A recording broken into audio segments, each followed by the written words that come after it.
Good afternoon, crypto sports fans. It's like on right here. Day 1, block producer candidacy. I spoke with Brian at Link last night, and he's definitely, going to be involved with this. Brian and I are both small business owners, and that's one of the things that we share in common. And so we still have the same issue of not having someone who understands the tech.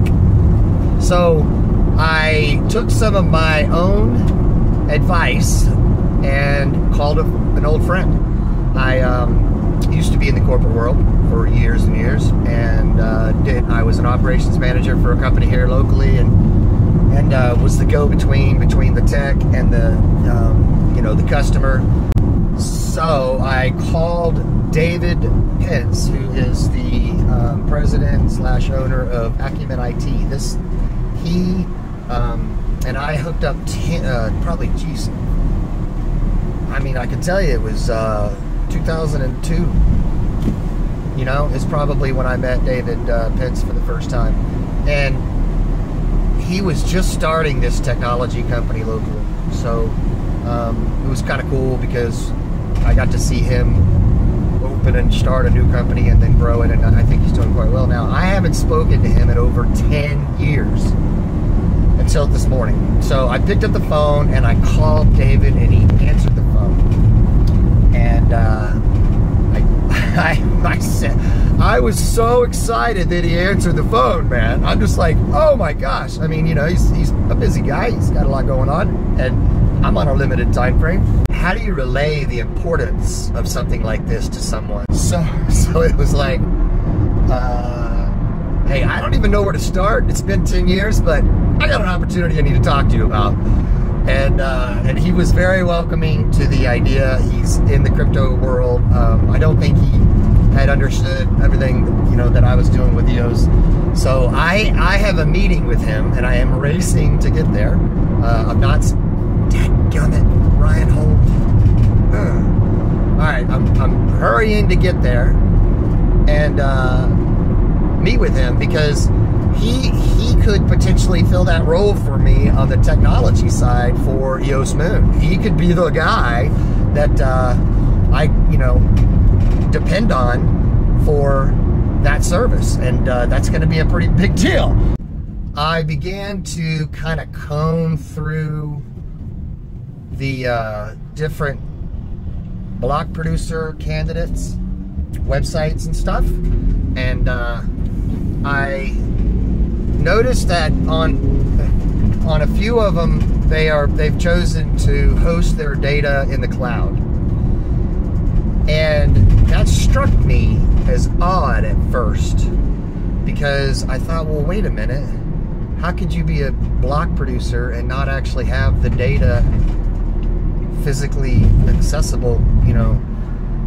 Anyway, I was trying to wrap my head around that a little bit, but then I think what it really comes down to is, in the cloud just means that it's hosted somewhere else on somebody else's servers.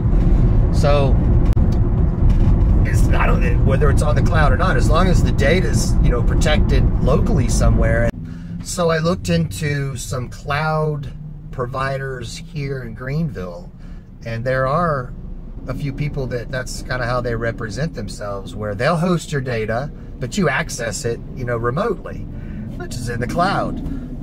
And I think that would be the way to go, because I could start with, basically what we need, and then once we find out what kind of growth and this is going to involve, and how quickly we're going to need to upgrade to more computer cores, and okay.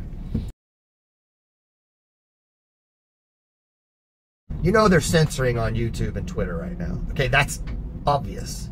Watch the videos of people constantly complaining about it. So if they're censoring, then they have a narrative, and that's censoring they're censoring the things that aren't on their narrative. So they're trying to keep everybody sort of focused in on what they want you to know and believe and see, right? Okay, well, we can't continue that. That's not our agenda. That's somebody else's agenda. you know? And that's why the world looks this way. So we need to have a non-censoring platform where people can share their information, you know, share knowledge. It pains me that YouTube is private because they currently hold the world's largest collection of video footage in history of the world. So, you know, all those videos of people going out and gardening and talking about how to grow corn and how to fix the carburetor on a 1999 BMW. It's like there is so much data there that we benefit from, we the people benefit from, and it's private. It's private. It's not even ours. We don't own it. And they can do with it what they want. And that is frustrating because we need to have control of that data. You know, they're using that data to then further manipulate, you know, and advertise and all that stuff. Well, that needs to be we need to be in control of that data. And that's what EOS brings to the table. We're in control of the data. No more advertising. We don't want to see that stuff, you know? Stop flashing hamburgers in front of my face every 5 minutes, or automobiles, you know? They get how unbelievably effective advertising is. And we need to have an internet without that. Let them advertise in other ways. We can't keep doing what we're doing now, you know? I mean, centralization just keeps corrupting everything. So, decentralize it. Everything. Maybe we got a chance. Alright, so that was a rant. I am going to meet with David in 5 minutes. We'll see you guys soon.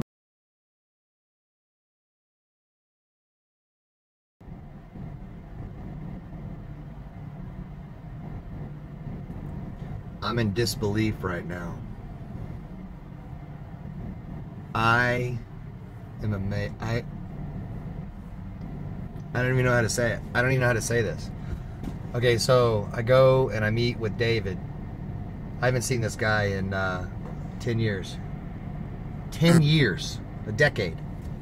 I drive past his office every day. And, because every time I drive past his office, I wonder if he's doing cryptos. So I get there and I meet with David. And he says, come on back here, man. He goes, I want to hear about, you know, what you're talking about with EOS and Block Producer and all that. I want to hear about that. He goes, I think we could do that. He said, I just want to show you something first. He drives me over to a building not far from where the office is and shows me the inside of a warehouse filled with Bitcoin miners. He gives me this. He says, hey man, this just came out last week. This is his two partners. He's got a Bitcoin mining operation. What's the name of his company? I can't see it right here. Anyway, David Pence is the, this is, let me hold that up for you. This is the article, and the names are down here at the bottom. David is, David here in the middle. This is his, let me see here, partners. I don't want to do anybody disservice. Michael and Center. Michael and Center. I met Center today. Nice guy. Can you believe this? What are the odds that the guy that I have a 10-year, I haven't spoken to him in 10 years. He's the only guy I know around that does IT that I would, you know, feel comfortable asking locally. And he's a Bitcoin miner. He is going to have the largest Bitcoin mining operation in the state of South Carolina. This is no joke. Oh, unbelievable. He said, oh yeah, we can do that. Oh my gosh. I still can't get over it. I still can't get over it. I mean, I've got so much respect for this guy. You know, I can't wait to share this with Brian. I'm going over to his place later. We got a chit chat. Holy smoke. It was like racks of Bitcoin mining equipment. I've seen this in magazines. I've seen it on, you know, television in different places. I've never actually seen it up close. When I stood next to the rack, it was like the wind was just blowing my hair. I mean, it was literally, you could feel the warmth and the electricity just pumping in there.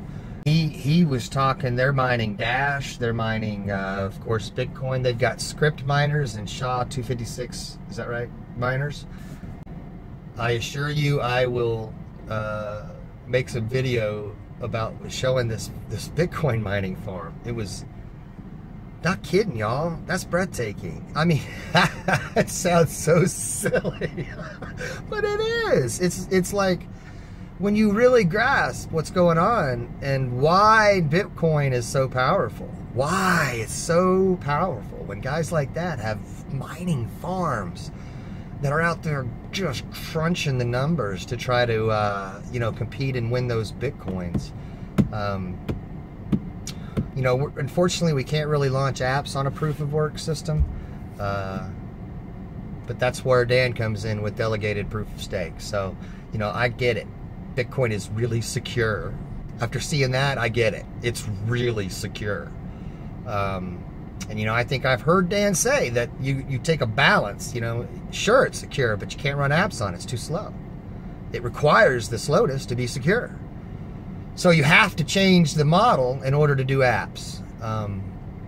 You know, so you divide, you say, hey, here's 21, and you guys take turns.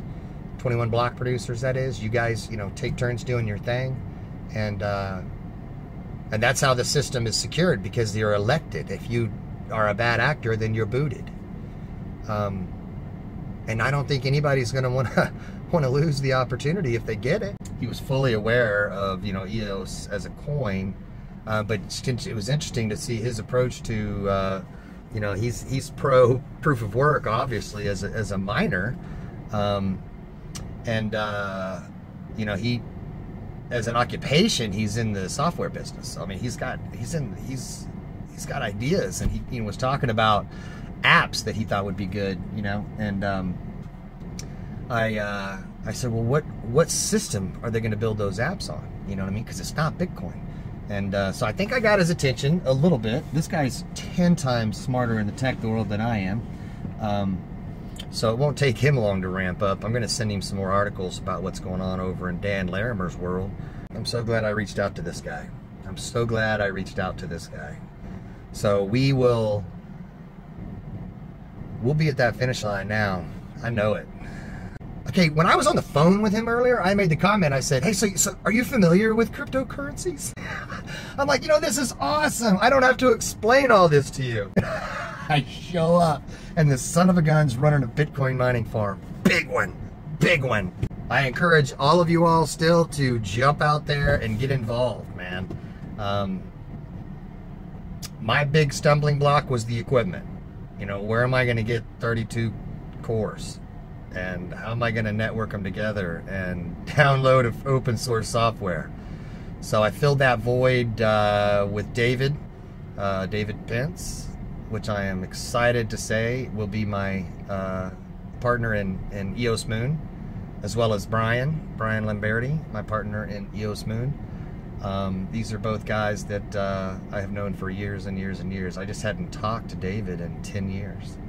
And he's a Bitcoin miner. Oh my God, I don't mean he's a Bitcoin miner. He's a Bitcoin mining farm. And I'm gonna have to dive into this article because I actually haven't read it yet.